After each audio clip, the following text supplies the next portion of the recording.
welcome back to Digital Devil Saga, and this is gonna really date the video, but I feel so vindicated right now because it turns out that Metaphor ReFantasio's battle system is pretty much going to be just this game's battle system. Synthesis attacks there are basically just combo skills in all but name, and I'm so happy because combo skills are a mechanic that I have wanted to come back in this series for so long. And it's also got press turns, and the protagonist going down is not a game over, and, like, seriously, it is basically Digital Devil Saga 3, but in medieval times. And I could not be happier about that.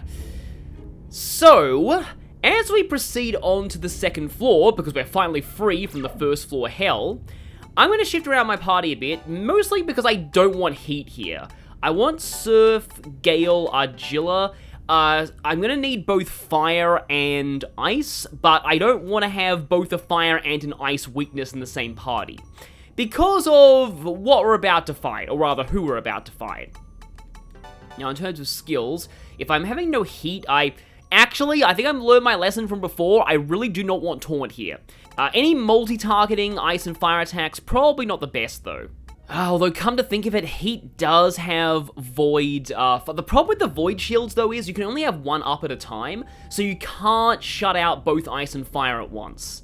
I'll put Vile Blade over Feed Frenzy. I won't need Hummer. I suppose I can put Void Ice over Devour, since, you know, we won't be needing Devour here. Okay, let us proceed. Now, there are 2 yellow walls here. Also an encounter. And goodbye, Unicorn.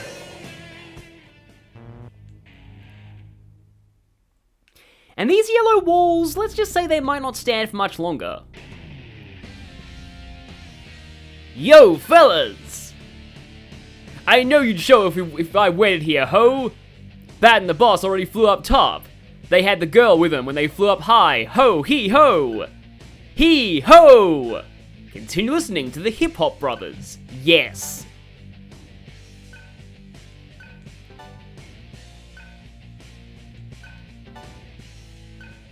A playthrough is invalid unless you select yes every single time to this sequence.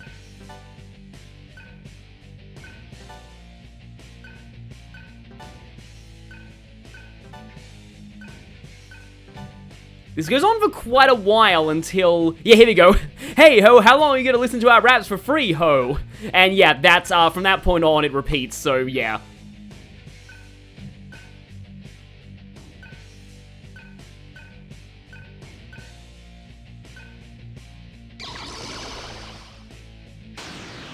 So, welcome, the Heho brothers. Yes, it is Jack Frost and Pyro Jack in this case, but Jack O'Lantern in other games. And let's go for... Okay, yeah, I know that Argy has ice, so I should go for fire on Jack Frost. Obviously, Jack Frost is weak to fire, the other is weak to ice. Let's see how you go about things. I'm going to be losing this press turn regardless. I mean, unless I use an item, but... Don't want to use Miragion. Yeah, so now my plan is to bufu you. I could gamble on setting up a Void Fire. I guess I will. And actually, no, I'm not going to Vile Blade. I'm going to switch over to you so that you can use Tarakaja and make Gale's physical attack stronger. Or I could just get to Target, okay. Well, I guess now I should use Void Fire. But yep, that was the wrong time to use, that, particular buff. Whoops. Okay, then. I guess you'll still Vile Blade. I like how he does it with that, again, just that sort of the pointy part of his, bit of his feet. You don't really need to worry too much about, like, you know, one of them potentially ending up, reviving the other if you take it out first. From what I remember, there's not really a huge... Like, it doesn't really matter which one of them goes down first. We've got, Jack Frost, down to red.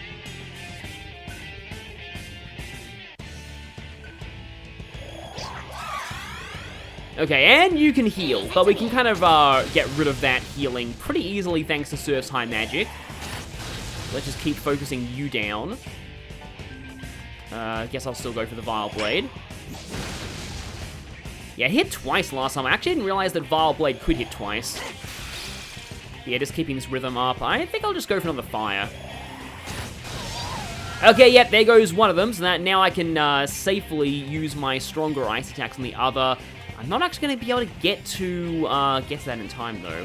How do you feel about wind? Force. So I keep doing that. Yeah, you're weak to that in Persona 5, but definitely not in this game. Okay, do you... Maybe you only have the debuff remover rather than the buff remover. Okay, there's Aguilar. Yeah, there's kind of a meme about Pyrojack really wanting you to listen to him. Because he likes saying that a lot. However, that actually did less than Fire was doing to the other. Do I have Ice Boost on? Maybe I don't.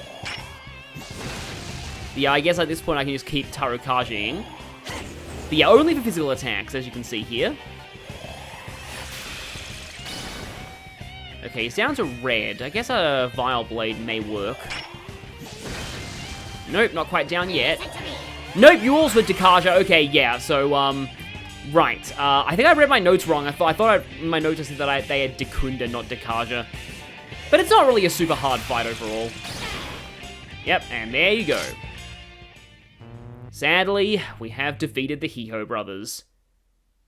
The good news is, though, at the very least, one of them didn't get devoured. Also, one of the best lines in the game coming up. He turns around just to say, "You suck!" And then leaves. Obtain Jack Cell. So the Jack Cell is the one cell in the game that sells for the maximum price at minimum solar noise rather than maximum. There's nothing really much in the game that indicates that, but it's a thing. It doesn't even sell for very much, so it's not a significant thing, really. Okay, how about... Oh yeah, we originally were going with Gale Heat Argilla for this one. And now, just hang on a minute while I get my Devour skills back on. Also, Gale should be first, because he's the one with Quick Escape, and it only seems to work when he uses it. So I said previously that the higher floors of this place are nowhere near as bad as the lower ones. In fact, I actually really like them. But first, it's time to hear yet more of the tale as old as time. However, in the same manner, the evil prince was madly in love with the princess. He often interfered with the princess in her love. He desperately craved her affections for himself. But try as he might, no matter what he did, her feelings for the good prince never changed. So this floor works a little differently to the earlier ones. Thankfully, we have a small karma terminal here that we can save. And by a little differently, I mean extremely differently. Because we need to get through these iron bars that seem to have red and blue barriers on them. And I think if we move around here, I'm pretty sure we're going to get yelled at again. No, doesn't look like we're going to get yelled at by totally not Tinkerbell. Which is a shame, because her yelling at you is hilarious. Does she yell at you if we go the other direction? Oh, we've got Angels on Parade here. Thank goodness I have Mudo on Gale. Does he have Mamudo? No, that might require the next death one up. We've got, yeah, Virtue, Principality, and another Virtue. I love how Virtues sound like they're made of glass. So, like, when they die, it sounds like they're shattering. That's really cool. Because the other, like, Virtue always looks like this, but it's never really implied that it's kind of made of glass before. But yeah, Witchwood Death and Mute. Repel, Expel. Okay, well, let's check on the Virtue at least. I want to try and scan everything. And these are just orders of angels in Judean Christian mythology. Oh, this one's weak to Elec as well as Death, though. Useful to know, but hopefully we get to Mudo them all the same. Unfortunately... You know what, let's just roll the dice on Devil Feast. Nope. It's like about a 20% chance, if they're not afraid, so... And Mudo's not gonna make things ever get afraid. I still love that. Just like, they're made of glass, it's just cool. I guess I can try Dormina. Nope. Well, I guess you just die then. Or not. Yeah, at least I like that the enemy variety does change in the higher floors. Though I would have appreciated a little more variety in the floor you're actually forced to spend an eternity in. Well, not forced, but you might spend an eternity in. This one's actually a lot less, like a lot smaller. You'll see. Okay, she still yells at you. Hey, don't pass such a cute girl by, you big dork. I need to explain the next attraction, so get over here. Jeez, you guys. Let me calm down. Hey, Tinkerbell here. Disney still hasn't sued me. This game is called Let's Convey the Princess's Love by Dodging Obstacles. The princess and her prince will be facing each other. Standing between them is the evil prince, interfering with their love. There's also a mirror. Using a switch, you can move the mirror and the princess. If you manipulate them properly, the princess's love will reach the good prince safely. Well, good luck. I really hope Disney hasn't sued me by the time we next meet. So this is basically a mirror puzzle. That's like all it is, but it's a good mirror puzzle, so I'm fine with that. And also, an amazing mercy, these rooms do not have random encounters, and I love that. But these chests right here are locked. How I like to do these is, I like to actually start from the end and work backwards. So here's the princess. Here's the evil prince blocking her love, like the villain that he is, and we can turn her to face other objects. So right here, if we're working backwards, we have to end on the prince. Without the princess's light, it is covered in darkness. So if a mirror there, we go boing, boing, but that's not gonna work, so we need to move this mirror. So move it that way. And from here, we can just turn the princess, and that'll be it. I believe we should press the right switch. And there we go.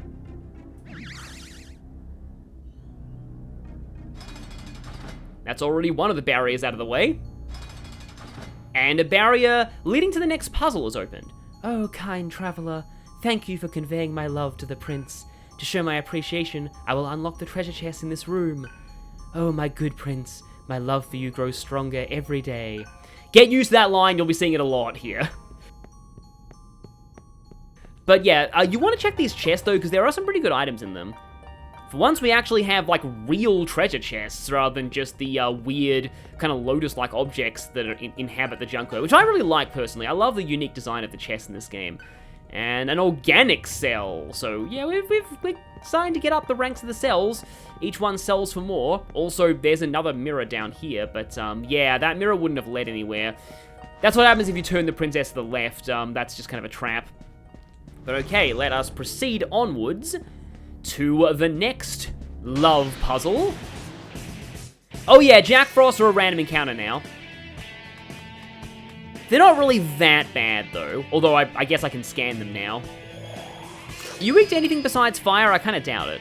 Nope, weak to fire, drain ice, and they have Madeira armor. They also have fire drain. A lot of enemies I've noticed have the, have the shield skills for their weaknesses in this game. So, like, if you leave them to their own devices for too long, they will eventually just, you know, nullify their weaknesses. Nope, okay, let's try and get a, do I have Molotovs and firebombs? These things can show up in really big groups, by the way. Like I have seen groups of 5 Jack Frost show up at once. They can be a huge pain. I probably need Surf back here because Heat's fire damage is not really going to cut it against these two. And then they use Fire Drain anyway, okay. Okay, how about this? In fact, let's actually go ahead and deploy Surf. I guess I want to deploy Surf over Igilla, because that way he'll get to go next. Not that he really can do anything, because they're immune to fire right now. Oh, they can summon more of themselves. And keep using Fire Drain. At least they don't Null Force. Oh, right, Venom Fang's my attack. Sometimes I keep thinking, because the name Venom Fang implies that it's a single target attack to me. I don't, it's just halfway to wrap my mind around the fact that Venom Fang is an area attack. Okay, Heat is nearly approaching the big 3-0 when it comes to his main stats, and even still, it's not going to be that, even still, Surf has like well over 50 because Surf. Yeah, let's keep Surf around for this part, because we are going to be seeing a lot of both types of Jacks in here. And I believe this is the door that would have been closed before... Oh, no. Oh, actually, wait. Oh, yes! Yeah, here we're finally getting to see that humans are immune to Expel, so fighting these angels in human form actually might be useful. However, I'd probably rather transform somebody who has access to Moodle. Or also Zeo. It is still interesting that Hummer is accuracy-based, not chance-based. Oh, well, I guess we can't use Moodle, but we can still use Zeo. Which I conveniently have. Aha, I was hoping we'd get some things frightened, except Heat is not in an eating mood right now. And Surf does not have his Devour skills, but he does still have Zeo at least. So maybe Gale can get a Feed Frenzy going. Nope, not quite.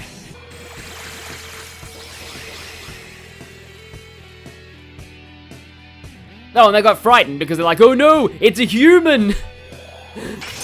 Which, admittedly, angels are kind of established as being deathly afraid of humans in most Shin Megami Tensei because humans eventually learn a way to kill gods. So I guess it kind of fits. Okay, getting that lightning up. I really want Zeonga, because we established earlier that regular, like elements are not going to cut it outside of Surf, because his magic is ridiculous.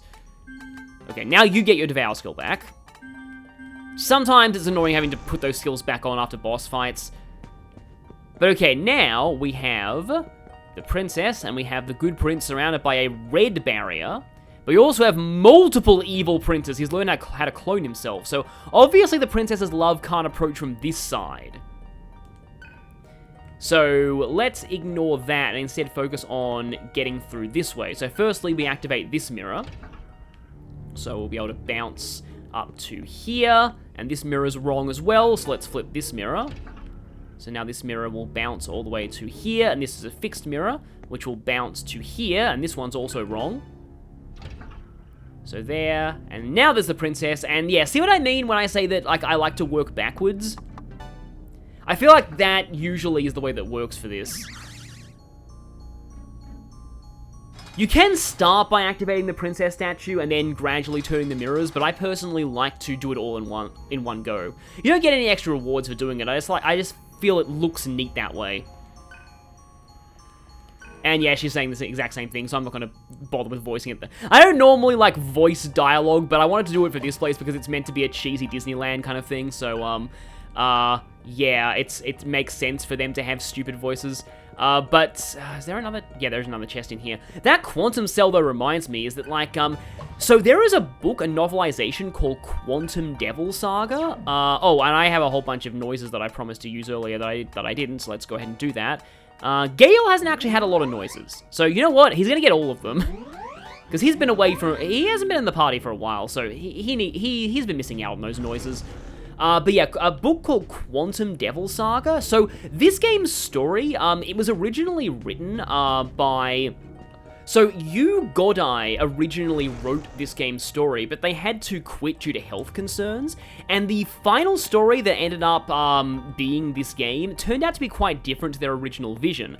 They eventually wrote a novel about their original vision called Quantum Devil Saga, and there are some significant differences between the novel and the actual final plot of the game, but I'm not going to get into that. Maybe one day I'll do a full video explaining about it. I haven't even read Quantum Devil Saga yet. It does have a translation out. I probably do want to read it. But yeah, we know that the love has to approach from this, okay, hang on. So, no wait, no, that evil prince is not actually blocking. So, it can approach from this side. But yeah, I do need to read it someday. But once I do, maybe I can make a video talking about the differences between it and the original, it and the final story of this game. So go bounce here, this would bounce this way onto this fixed mirror, which then goes to this mirror, which then goes to this mirror. If we turn this mirror, it will go this way, which bounces off this mirror, and goes to the princess. Okay, so there we go. Finally, we need to turn the princess left.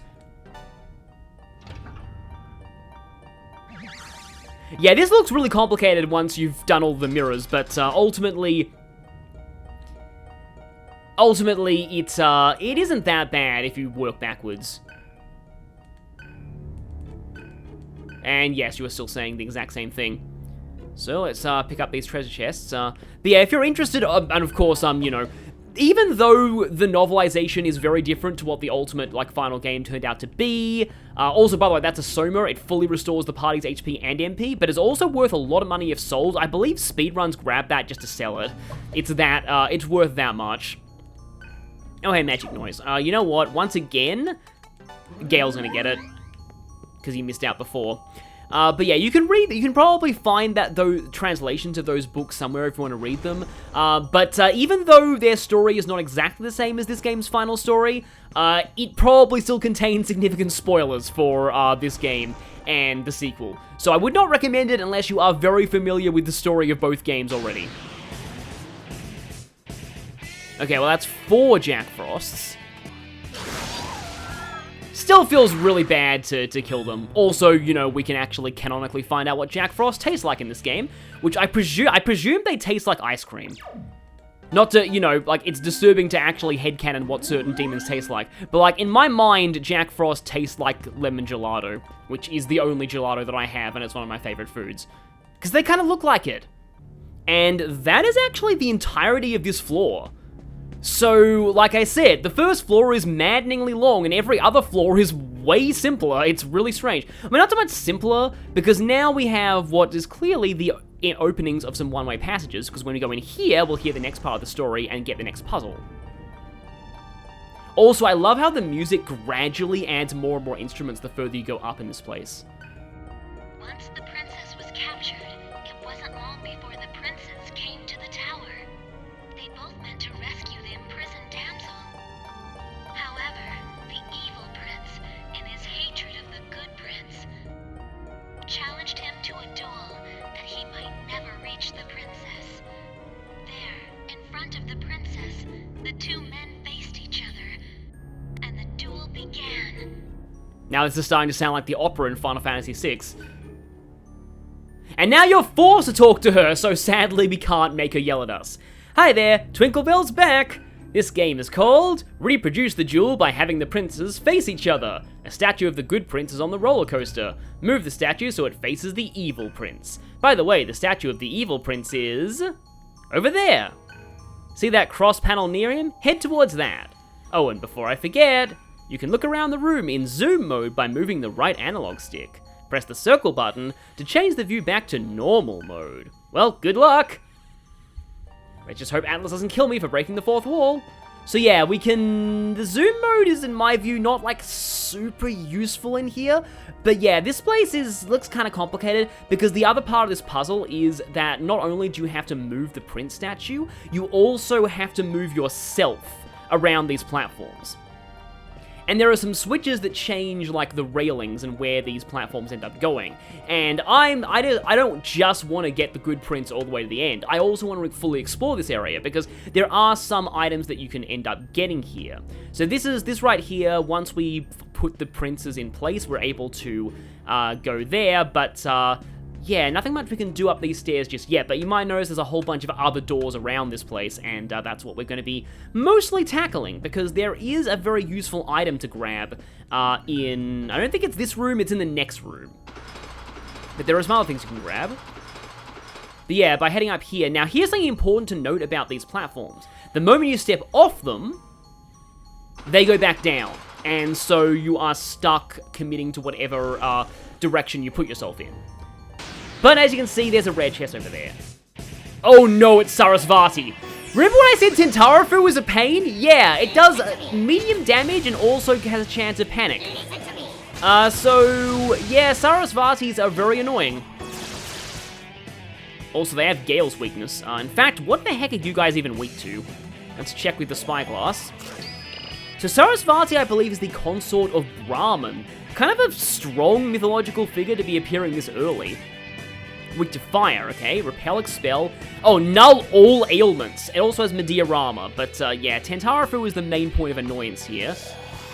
Oh, if I do this, the turn, though, passes over to Surf, who's confused. Yep, that is not the best. Okay, do I have an Ice Blast? I have a Frost Bomb. At least Sarasvati doesn't null that. But, yeah, Sarasvati is generally the enemy in this dungeon that people really don't want to see. Thankfully, she just used a regular attack there. I think I should probably cure that confusion, though. Or panic. It's basically, you know, they're sort of the similar things. Panic Charm Sleep for one ally. You are weak to fire.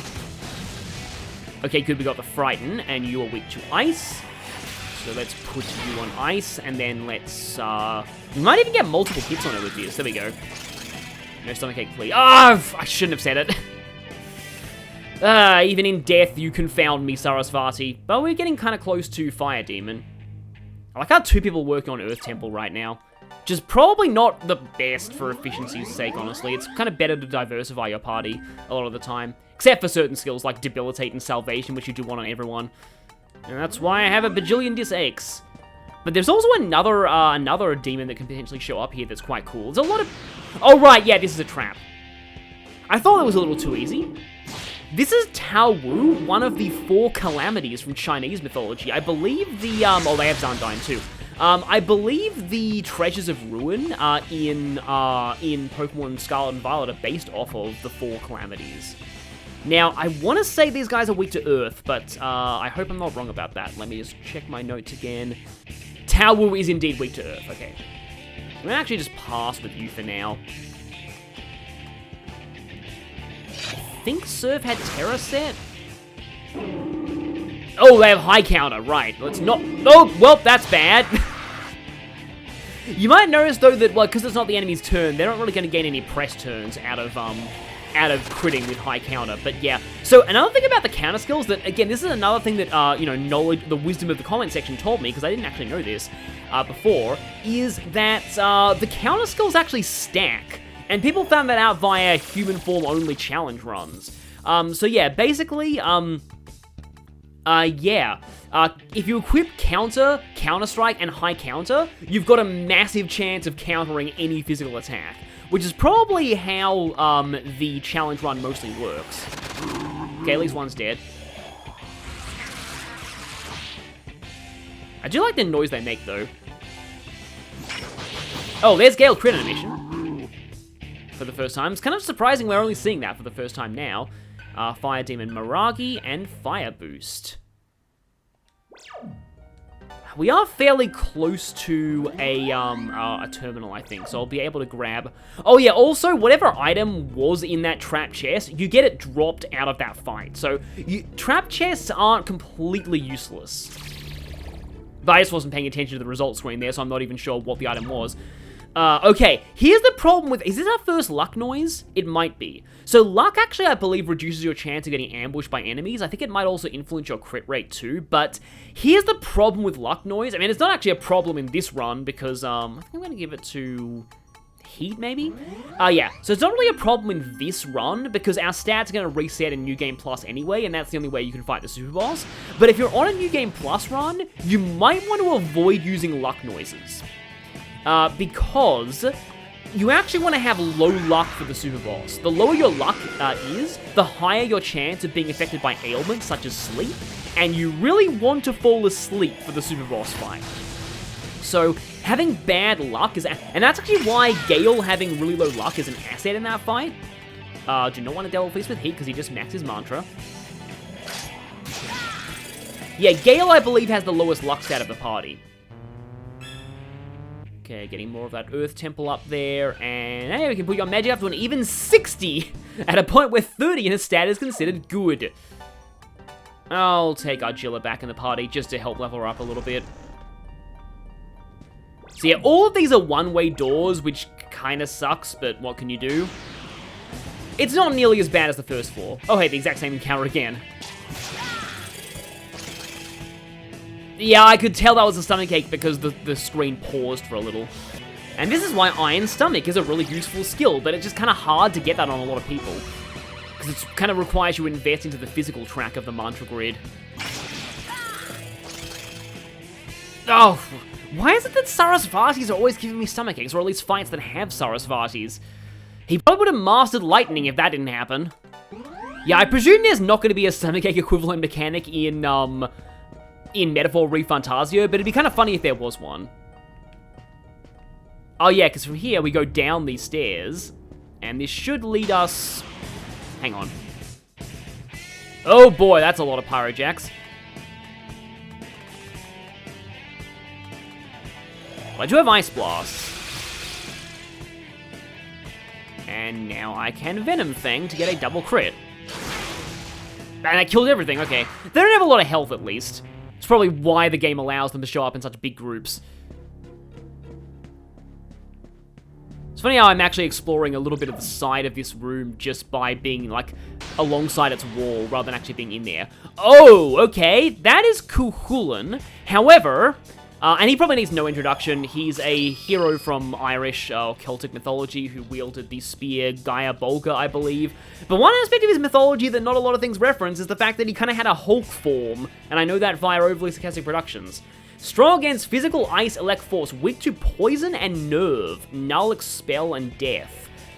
Okay, you being weak to nerve is actually kind of cool, because it means that I can put you to sleep. However... probably should go for, transform you, and I think I'll transform you as well. Cool, and does have some fairly dangerous skills, if I'm remembering. Well, I mean, I probably would have seen them on that screen there. Just, didn't, really pay attention at the time.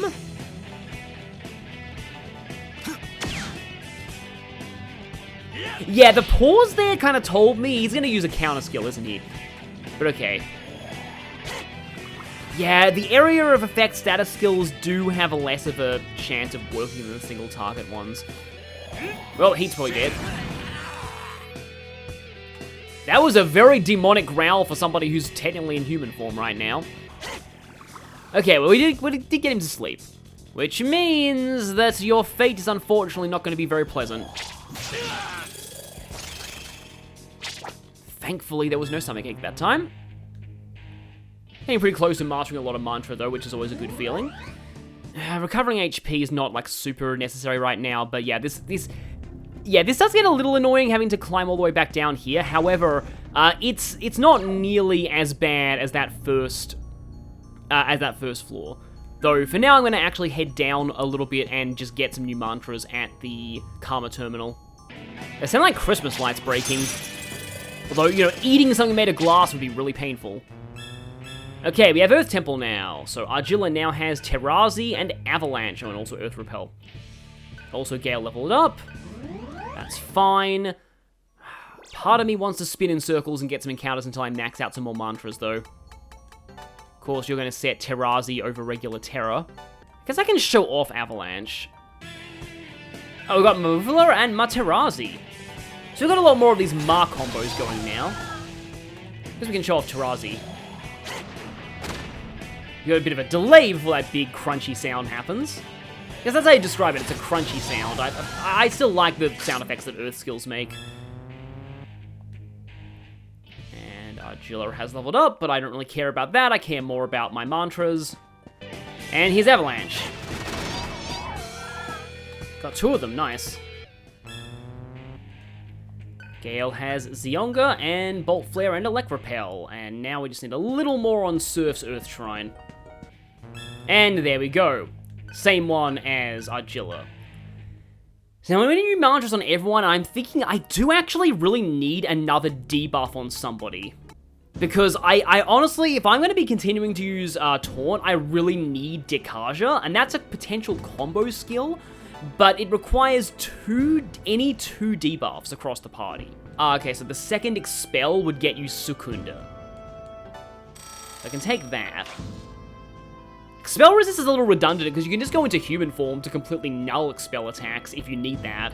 Okay, right, yeah, that's power charge, but I don't have the money for that. How about you go for Demon Lord? Meanwhile, I'll put Surf on this so that I can have a second debuff on somebody. I'm just gonna go for a filler mantra on Gale because everything I really want on him right now is a bit too expensive. This is cheap and will get him life bonus and critical, which are okay passive skills to have. I could have also put him on Angel, but that would have... I don't know, I just don't want two people to be working on Angel at the same time. And you can add Terazi over Terra. Miragi's useful for large numbers of Jack Frost, I guess. The funny thing is, I actually really like Mazio for this dungeon. I am actually not getting a lot of, I'm not getting a lot of mileage out of Death Resist, though. There aren't many things that use Death in this place, well, apart from the Baphomets on the lower floors. I don't think they really show up later on. Okay, we have the access to the Mazionga combo, but Maragion's the one we really want here. Okay, turn off auto when reinforcements come, obviously. Don't want to be just ramming physical attacks into them.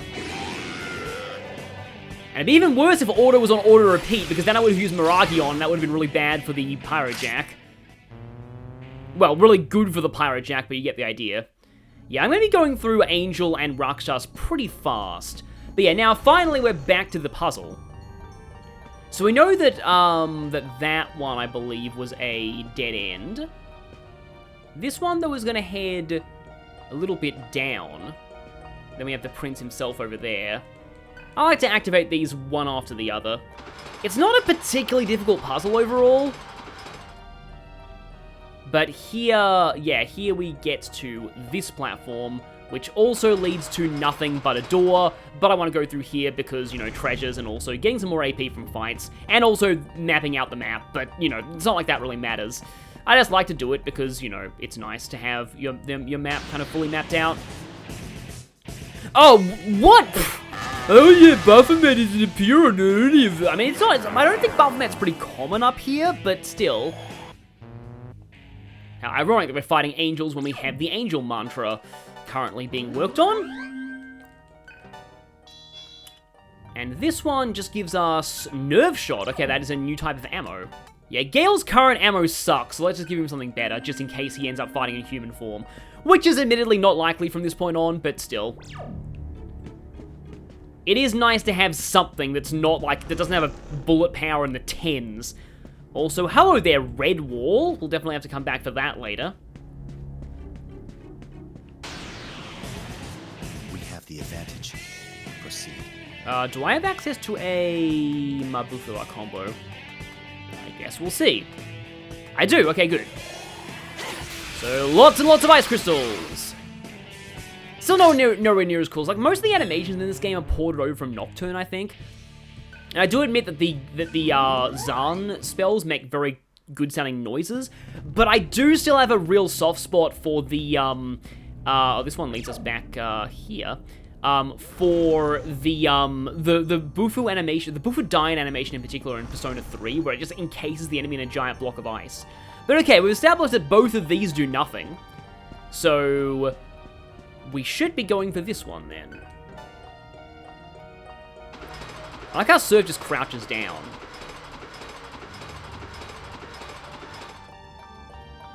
And this leads to a switch. The switch here is going to flip that track. However, is this one of those things where I have to not flip the switch and instead have the princess go up the wrong path first? Because that will lead me to a different, I think that'd actually lead me to another door here that I haven't yet been through.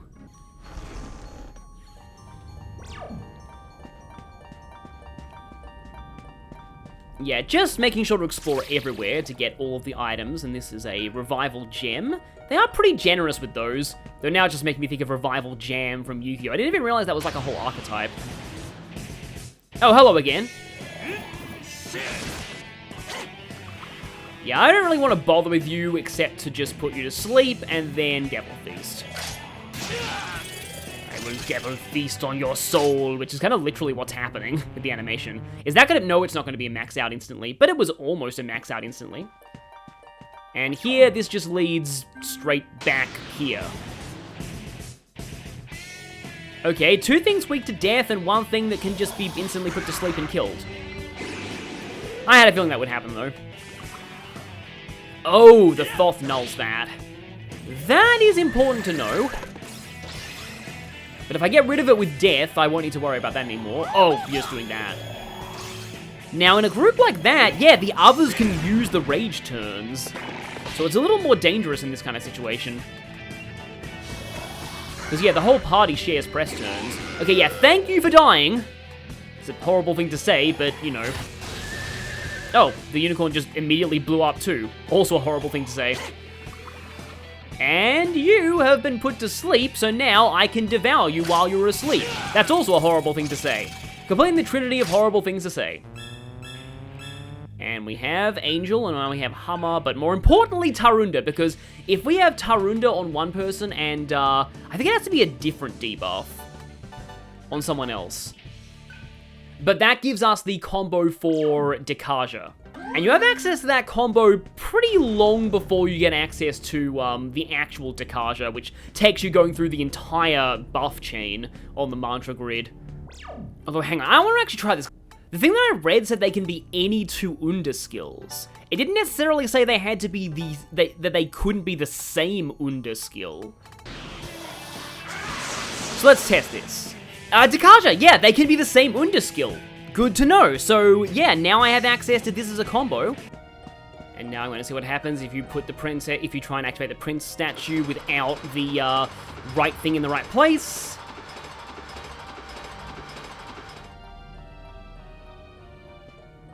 It does lead somewhere we haven't been before, so I'm glad that I did it. It's always that kind of running theme. You always have to explore all the wrong options before the right one if you're a completionist. But this path just doubles back onto another one. However, it does mean that we can just explode a whole bunch of Jack Frost at the same time. Oh, the anyone got frightened too. Except Surf had the Mucks Out mantra. Yep, shouldn't have used Devour there, but oh well. Okay, so that path was actually totally pointless. But at least we got it on the map.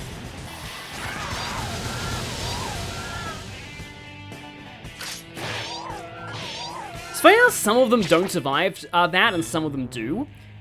There's actually an item in the sequel called the Gambler Ring, I think, that kind of increases the range of the random damage variable, so that your maximum damage is higher, but your minimum damage is also lower. So yeah, there is a little bit of RNG involved in damage, and it's kind of cool there's an item that sort of manipulates that in the sequel. No, we don't want to listen to you, Pyrojax. Did Gale just hit level 29 before Surf? I think he just did. Guess that shows how much I've been using him lately. Yeah, he's only 27. Okay, we need to fix that now. Back in the party heat. Back to the old classic party. I mean, heat does actually require more karma to level up, which is actually kind of fitting if you know certain lore details about this game.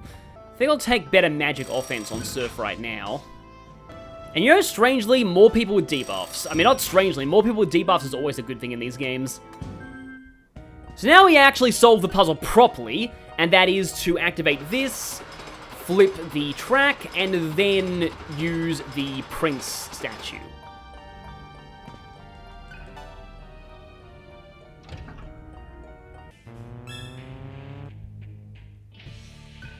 Okay, now you are at 29.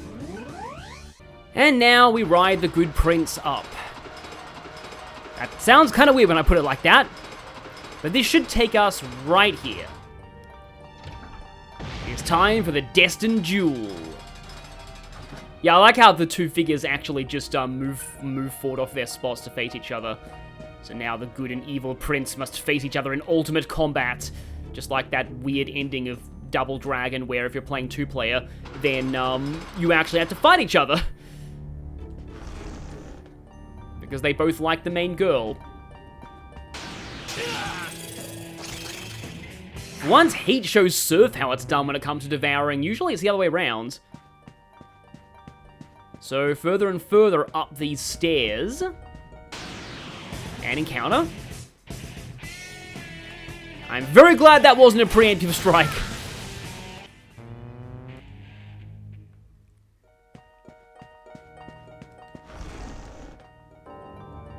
And now we have, thankfully, another save point. And more backstory.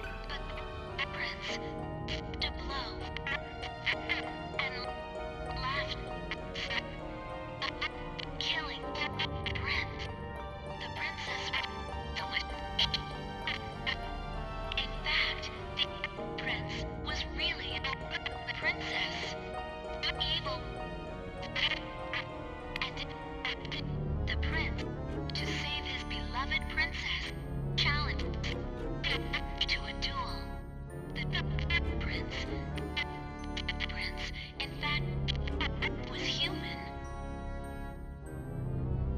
Well, okay then. Suddenly this story got really weird. But yeah, I like how this starts out as like a classic fairy tale, then it goes like, wait, hang on a minute, what's going on here? Suddenly, everything's gone very, very, out of control and frankly insane. You know, I'll just use some rations for my health here, because just to save a bit of MP. Yeah, getting ingest mana on Surf might actually be kind of decent, given how much MP is going through. What's cool is that in the sequel, ingest mana is actually on the first Devour mantra, rather than one of the later ones, and it probably always should have been that way. It's funny how this is actually only teleported B, and yet we're very close to the end of the dungeon. There's just one more puzzle to go before we reach the captive princess. Unfortunately, we have to climb a lot of stairs first. And we have to climb back downstairs afterwards, because I don't think I'm going to deal with this one.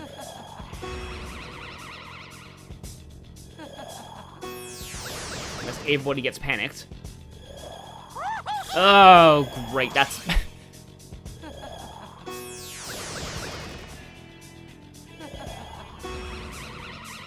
Okay, at the very least, Surf was not affected by that. Thank you, Run, for actually working. If that hadn't worked, that would have been... I don't think it would have killed us, but it would have been really annoying. At least we saved right back there. And now revenge.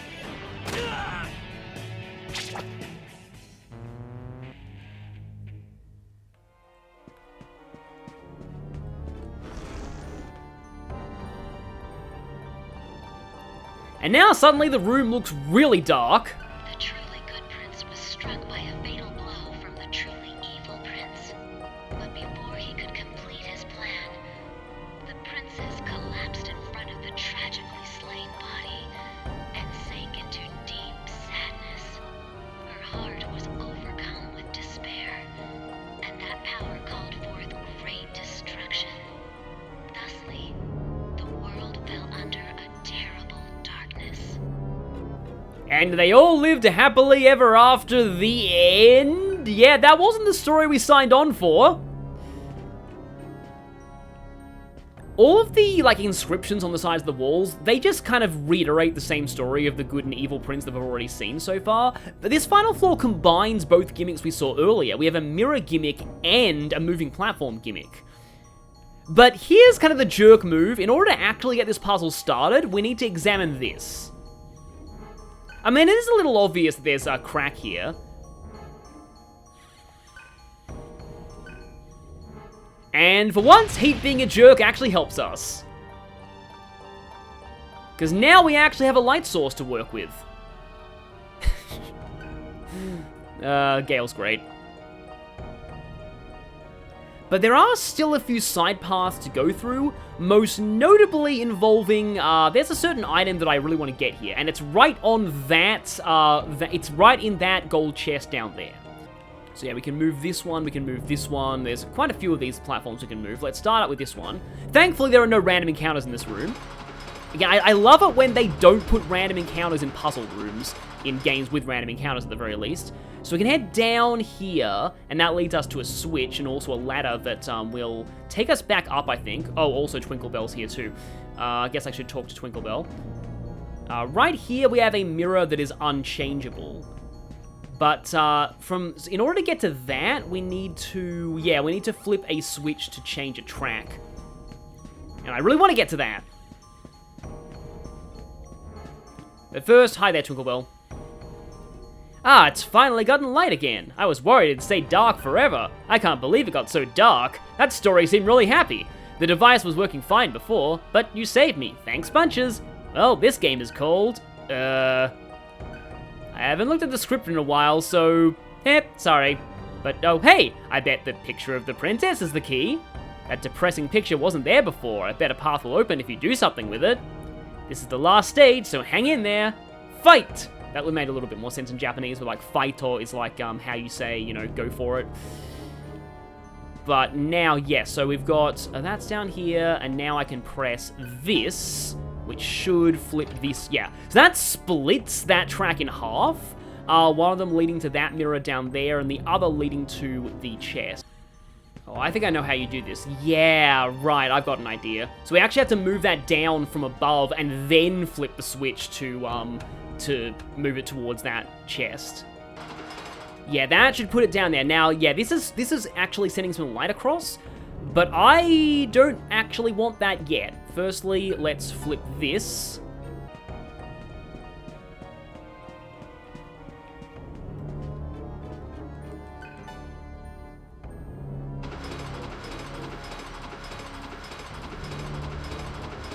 Yeah, so that's down here. And now that this is down, I can split this path.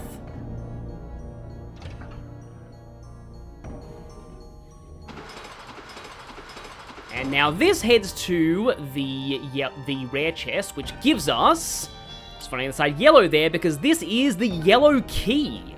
I'm going to backtrack with this after this part is over. Because, yeah, obviously I want to focus on this puzzle for the rest of this one. Yeah, if you want to turn the camera without going into zoom mode, you can use the L and R buttons.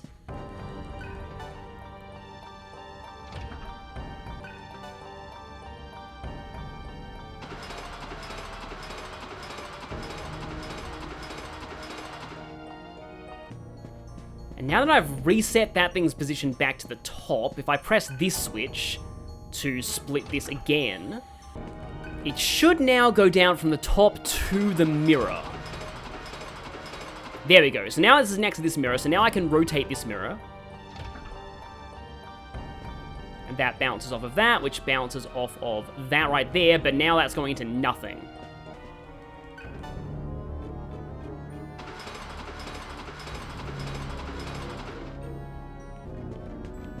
But since every other mirror appears to be in place,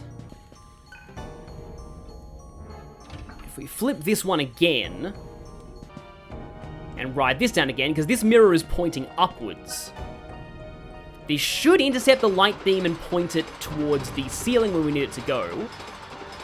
There we go. And that bounces it straight into the painting. And it breaks in a very, very 2D, primitive, even kind of bad by PS2 standards graphic, but it's fine. Everything else in this game looks pretty decent. And that is the last puzzle completed. And so, next in our path is rescuing Sarah from Mick and having an epic boss battle. But before that, I'm going to be backtracking and opening a couple of walls with the yellow key. This is where I'll see you, so I'll see you all next time.